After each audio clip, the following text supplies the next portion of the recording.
I'm being followed and pursued by something. And I could feel that there was somebody behind. I was running and I was being chased. I'm running down the street, into a house, through the house. Down the stairs. Out the back, and I was being chased. Faster and faster. And I ran for all I was worth. My clothes were dragging me back.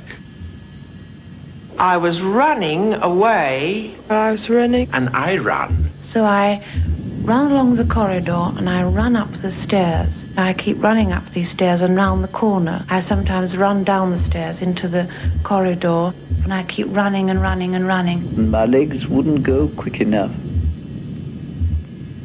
I couldn't get my breath to call out. I was running away. I was running very, very fast.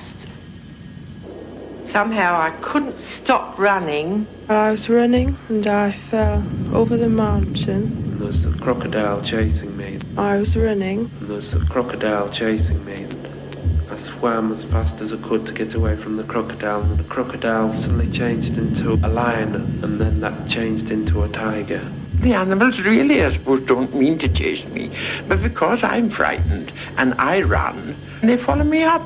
So I run along the corridor and I run up the stairs. And some great monstrous shape walks towards me in the corridor. And I run up the stairs. My legs wouldn't go quick enough. And I keep running and running and running.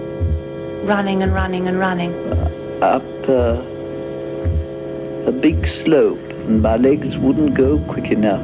I was running and I was being chased. There was somebody after me, chasing me, up a big slope, up a big slope. And I keep running and running and running, running and running and running. I couldn't get my breath to call out. So I run along the corridor and I run up the stairs. And some great monstrous shape walks towards me in the corridor. I'm running down the street, into a house, through the house, out the back, over there, somebody. I never see anybody. I know there's somebody behind me, but I never see them. It's neither a man or a woman, it's just an enormous black shape. It's just a mass of something, matter, coming towards me. A great, big, monstrous-looking mass, not a shape, just filling up the corridor. But it's neither a man or a woman, it's just an enormous black shape in the corridor, filling up the corridor. It's a crocodile chasing me. I was running away. As I ran faster, I seemed to battle against it even more. My clothes were dragging me back. My clothes were dragging me back. I was running very, very fast. Somehow I couldn't stop running. I was running away. My legs wouldn't go quick enough. And I run up the stairs. The stairs are wide and stone. They're nasty stairs, institutional stairs. I keep running up these stairs and round the corner. I can't go right to the top. I just hide round the second corner, hoping no one will see me. And then if I hear somebody, I sometimes run down the stairs into the corridor. And all the time this terrible fear that I'm only in my white Liberty bodice. Only in my Liberty bodice. I'm being followed and pursued by something. I'm never quite sure what it is.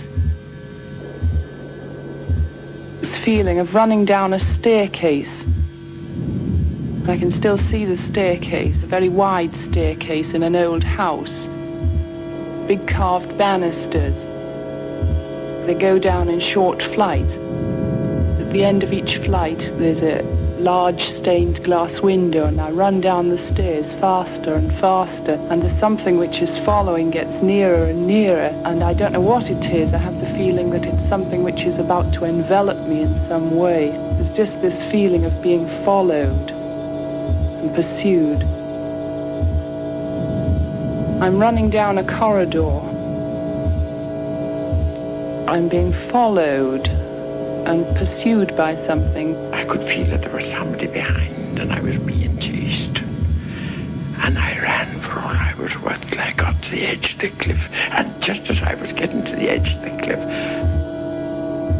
I couldn't remember it anymore. I can see this corridor stretching into the distance.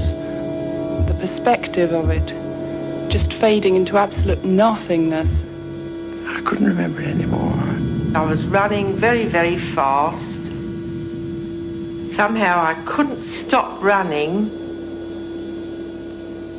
I came to the edge of a great big cliff. And just as I was getting to the edge of the cliff, and just as I was getting to the edge of the cliff, I couldn't get my breath to call out.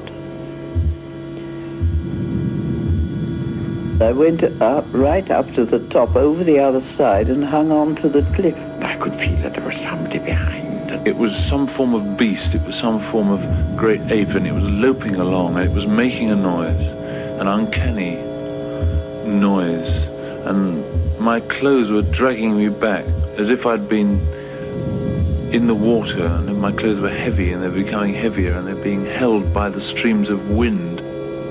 As I ran faster, I seemed to battle against it even more, and it seemed more difficult to stay on this edge. It was very dark all the way round, and it was a very sharp edge. I knew that if I watched and kept breathing properly, I could keep on the top of this ridge. Then I sort of felt myself falling over the cliff. I was falling. Falling over the cliff. Falling over a cliff.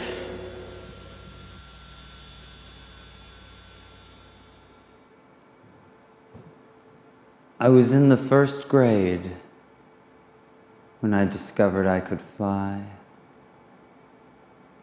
I was standing on a couch in our basement.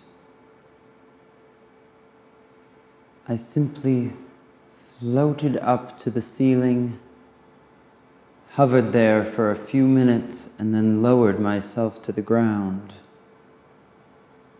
That's when I realized how connected I was. So connected that I could fly. I simply lowered myself to the ground. Lowered myself to the ground. I remember it so vividly, so clearly. I just hovered there, holding myself up with sheer will and a precise focusing of my energy. I don't remember ever being so precise, before that or since. That was certainly the most precise I've ever been.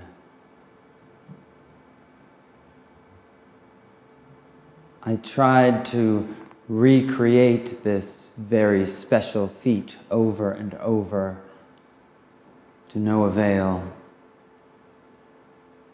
To no avail. To this day, it's a strange mystery that I could do this magical thing. Do this magical thing only once. On only one occasion.